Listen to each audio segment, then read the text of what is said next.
বিসমিল্লাহির রহমানির রহিম। স্বামী আর স্ত্রী এই সম্পর্কটা অনেক মধুর। স্বামী স্ত্রীর সম্পর্কটা জান্নাতি সম্পর্ক। মহান আল্লাহ তাআলা যখন আদম আলাইহিস সালামকে তৈরি করেছেন, তার সাথে তার সঙ্গী হিসেবে মা হাওয়াকে তার সঙ্গী হিসেবে তৈরি করেছেন। এটা জান্নাতি সম্পর্ক। প্রথম সম্পর্ক হচ্ছে স্বামী স্ত্রীর সম্পর্ক। এই সম্পর্কটা জান্নাত থেকে এসেছে। এই সম্পর্ক মধুর সম্পর্ক। পৃথিবীতে সুখী থাকতে গেলে স্বামী স্ত্রী দুজনকেই স্যাক্রিফাইস করতে হয়। স্বামী স্ত্রী সংসারের যদি স্যাক্রিফাইস করে, sacrifice is the K of happy কাপল। অর্থাৎ স্যাক্রিফাইস হচ্ছে, ত্যাগ হচ্ছে সংসারের মূল চাবিকাঠি। সংসারে স্বামী স্ত্রীর দোষ ধরবে না, স্ত্রী স্বামীর দোষ ধরবে না। যদি একজন আরেকজনের দোষ না ধরে, শুধু গুণগুলো চোখে দিয়ে দেখে, তাহলেই সংসারটা সুখের হবে।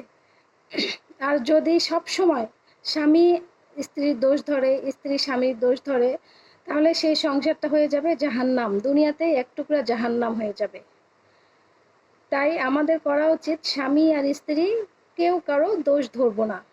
আমরা শুধু স্যাক্রিফাইস করব। স্বামীও স্যাক্রিফাইস করবে, স্ত্রীও স্যাক্রিফাইস করবে।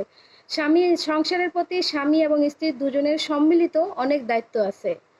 স্বামীরা বাইরে উপার্জন করবে, আর স্ত্রীরা বাসার ভিতরে সংসার সামলাবে। এটাই তো নিয়ম। আজকালকার মা বোনেরা স্বাধীনতা চায়, স্বাধীনতার নামে বাইরে গিয়ে চাকরি করে, আর এই চাকরি করতে গিয়েই সংসারে অশান্তি শুরু হয়ে যায়।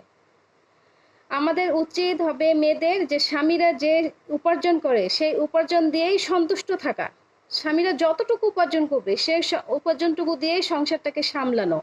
আমাদের চাহিদা বিলাসিতা, অতিরিক্ত চাহিদা, অতিরিক্ত বিলাসিতা, এগুলোকে বর্জন করতে হবে। দুনিয়া দুদিনের, আজ বাদে কাল আমরা সবাই চলে যাব।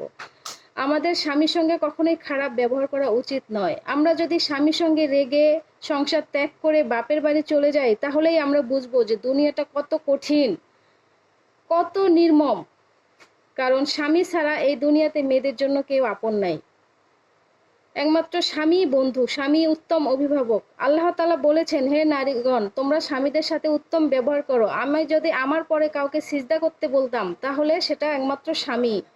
কাজেই স্বামীর সঙ্গে উত্তম ব্যবহার করতে হবে, স্বামীকে বুঝতে হবে, স্বামীর মনে আঘাত দেওয়া যাবে না, স্বামীর আনুগত্য শুকরিয়া আদায় করতে হবে।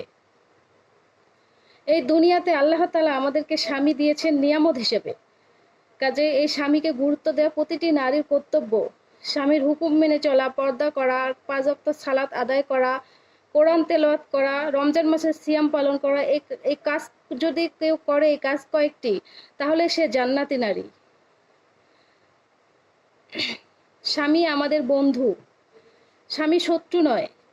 স্বামীকে সব সময় যদি আমরা সম্মান করে চলি, তার কথা মতো চলি, তার কথাগুলোকে মেনে নেই, সঠিক নির্দেশনা সে যদি দেয়, তাহলে তার সঠিক নির্দেশনাগুলোকে যদি মেনে নেই, তাহলেই আমাদের জীবনটা সুখের হয়ে যাবে।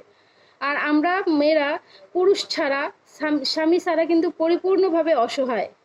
আমরা যতই ক্ষমতাশালী হই না কেন, নারীরা যতই প্রতিষ্ঠিত হই, যতই লেখাপড়া শিখি, আমরা পরিপূর্ণ তখনই হব যতক্ষণ আমাদের স্বামী আমাদের পাশে থাকবে। আমরা যতই বড়লোক হই, যতই ধনী হই, যতই ধনাঢ্য হই, যতক্ষণ স্বামী আমাদের সাথে থাকবে না, ততক্ষণ আমরা পরিপূর্ণ নেই, আমাদের কোনো ক্ষমতা নাই। তাই আমাদের মেয়েদের স্বামীকে সম্মান করতে হবে। আমরা যদি দুনিয়াতে স্বামীর সঙ্গে সবসময় খারাপ ব্যবহার করি, ঝগড়া করি, স্বামীর সাথে ভালো ব্যবহার না করি, তাহলে সেই নারীর জন্য আল্লাহর পক্ষ থেকে লানত চলে আসে। আর জান্নাতে হুররা বলে, হে নারী, তুমি কেন তোমার স্বামীর সঙ্গে খারাপ ব্যবহার করছো? সে তো 2 দিনের অতিথি মাত্র তোমার কাছে। কাজে আমাদের স্বামীর সঙ্গে যদি আমরা ইহকাল পরকালে দুকালেই কাটাতে চাই, তাহলে অবশ্যই আমাদের স্বামীদের সঙ্গে ভালো ব্যবহার করা উচিত।